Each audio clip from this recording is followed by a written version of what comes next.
चलिए आज का प्रवचन शुरू कीजिए। गीता का है, श्रीमद् भगवद गीता से ली गई है। इस शीर्षक है बिना सोचे बिना विचारे काज जो करता है वो तमोगुणी होता है। श्रीमद् भगवद गीता के मोक्ष संन्यास योग नामक 18वें अध्याय की 25वीं किस्त है। इससे पूर्व मैंने पहले वाली किस्त में श्रीमद् भगवद गीता के 18वें अध्याय के 24वें श्लोक की व्याख्या की गई थी। इस श्लोक में श्री भगवान अर्जुन को राजस कर्मों का स्वरूप बताते हुए कहते हैं कि जो कर्म बहुत परिश्रम से युक्त होता है तथा भोगों को चाहने वाला पुरुष या अहंकारी पुरुष द्वारा किया जाता है वह कर्म राजस कहा गया है।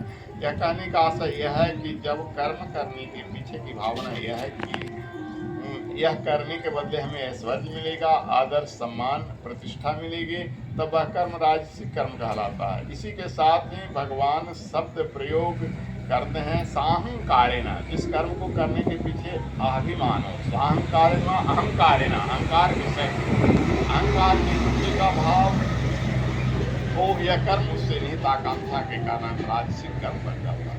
यहाँ भगवान के वक्तव्य का उद्देश्य स्पष्ट है, क्या किया जाए। उससे ज्यादा महत्व इस बात का है कि किस भाव से किया जाए। यदि भाव विकृत हो तो चाहे कर्म दिखने में सात्विक क्यों न दिखाई पड़ता हो, परिणाम राजसिक परिणाम ही मिलेगा। यह कहने का साथ भगवान कृष्ण कहते हैं कि पुनः अर्थात भविष्य में मिलने वाले फल को लेकर कर्म किया जाए या वर्तमान में अहंकार पूर्वक कर्म किया जाए, इन दोनों में कोई साथ ही एक भाव यदि कर्म करने का अभाव हो जाए तो वह कर्म राजसिक हो जाता है। इसी के साथ श्री भगवान कहते हैं कि जिस कर्म को बहुत परिश्रम से किया जाए क्रियते बहुलायासम, यानी वो कर्म भी राजसिक होता है क्योंकि उसका कारण सुख भोग का संग्रह होता है। श्री भगवान अर्जुन को ऐसे कर्म से सावधान करने को कहते हैं और अगले 25वें श्लोक में भगवान कहते हैं अनुबंधम क्षयम हिंसा मन्वेच च पौरुषम मोहाधारम व्यते कर्मा यताम समुच्यते, अर्थात जो कर्म मोहासक्त होकर, मोह में आसक्त होकर और अपनी क्षमता का आकलन, परिणाम को हानि और दूसरों की क्षति पर विचार की जाए, आरंभ किया जाए, वे कर्म जाता है। जैसे मनुष्य जो भी कर्म आजकल करता है मोहासक्त होता है, चाहे पत्नी के प्रेम में हो, चाहे बच्चे के प्रेम में हो, नौकरी करता रोजगार किसके लिए करता है, बीवी के लिए, बच्चे के लिए, तो वो तामसिक कर्म है, वो मोहासक्त है, मोह में आसक्त होकर बड़े से बड़े कठिन से कठिन परिश्रम करता है। 6 घंटा 12 घंटा बाहर में जाता है, सूरत दिल्ली में खड़ता है और पैसा देता है किसको, घर चलाए, परिवार चलाए, तो किसके लिए खट रहा है, परिवार के लिए। वहाँ क्या है, मोह है, मोह के लिए वो अपना सभी सुखों को त्याग देता है। भगवान कृष्ण का कथन है, यहाँ पर स्पष्ट है कि जिनकी बुद्धि पर अज्ञान या का आवरण कहा है वे इस वेग से विहीन होते हैं, क्या उचित है और क्या अनुचित है इसके संबंध में वे तो असावधान होते हैं, घोटाला भी करते हैं, पकड़े जाते हैं तो जिंदगी भर जेल में सड़ते हैं। ऐसे व्यक्तित्व मात्र स्वयं में और अपने व्यक्तित्व स्वार्थों में अभिरुचि रखते हैं। इसलिए यहाँ भगवान कृष्ण ने क्षम शब्द का प्रयोग किया, जिसका अर्थ अर्थात तामसिक कर्म करने वाले व्यक्ति के स्वास्थ्य और शक्ति छीन हो जाते हैं। स्वास्थ्य भी छीन हो जाता है और शक्ति भी छीन हो जाता है।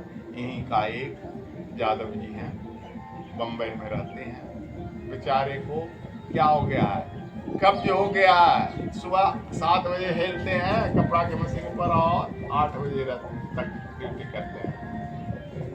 शरीर सुख के काला पड़ गया है। एक बीवी है, एक बेटी है और एक बेटा है, 3 के लिए इतना खटना,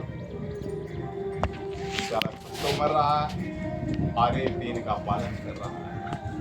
यहाँ भगवान कृष्ण कहते हैं अनुबंधम, अर्थात तामसिक कर्म करने वाला मनुष्य परिणाम की, कर्म करने के बाद मिलने वाला परिणाम की परवाह नहीं करता है।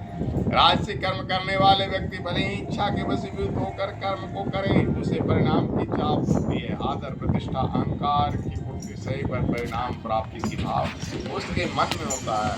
परंतु तामसिक कर्म करने वाला परिणाम के प्रति पूर्ण रूपेण उदासीन होता है, उसके कर्म करने से दूसरे का हित होता है अथवा हानि होता है, या वह पूर्णता अप्रभावित होता है। इसलिए श्री भगवान कहते हैं हिंसा। हिंसा माने वो कर्म जिससे किसी को ठेस पहुंचे, उसके द्वारा अपेक्षित कर्म परिणाम भले को हिंसात्मक निकलने, उसका स्वयं का पतन हो, इन सब में तनिक चिंता नहीं होती है। इसलिए पतंजलि कृत योग सूत्र में महर्षि पतंजलि ने साधन पात में साधकों को सचेत किया है कि यदि तामसिक विचार तथा हिंसा आदि का विचार मन में आते हैं तो विचार करना चाहिए कि ऐसे विचारों का क्या परिणाम है निकल आता है। महर्षि पतंजलि योग सूत्र 34 में लिखते हैं, वितर्क वादिनी प्रतिपक्ष भावना, हिंसा करने जैसा विचार आने पर कृत कारित और अनुमोदित लोभ, क्रोध और मुंह पूर्वक तथा मृदु मध्य और अधिक मात्र दुख और ज्ञान रूपी अनंत फल देने वाला होता है। इस प्रकार के विरोधी विचार की भावना करनी चाहिए।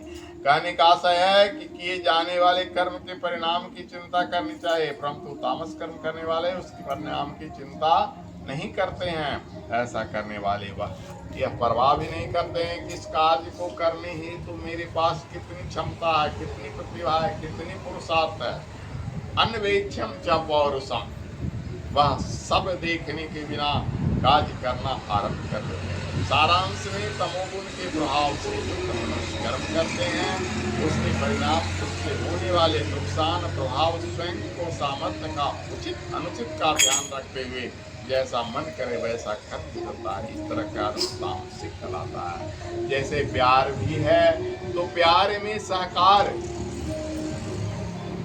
कहते हैं, समर्पण। लोग कहते हैं कि हम समर्पित हो चुके हैं, लेकिन समर्पण उसे कहते हैं जहां मन में किसी तरह का न द्वेष हो, न राग हो, न चिंता हो, न कटुता हो, न मलिनता हो।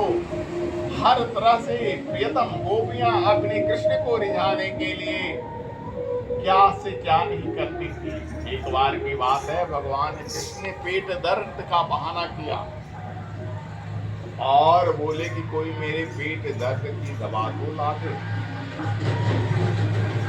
पेट दर्द के जितने भी दवा द्वारका में थे, डॉक्टर वैद्य सब पुड़िया बना के थे। उस समय टैबलेट नहीं था ना, पत्ता ऐसे कैंची से काट देने वाला, पुड़िया बना के पीस के देता था ना जड़ी बूटी।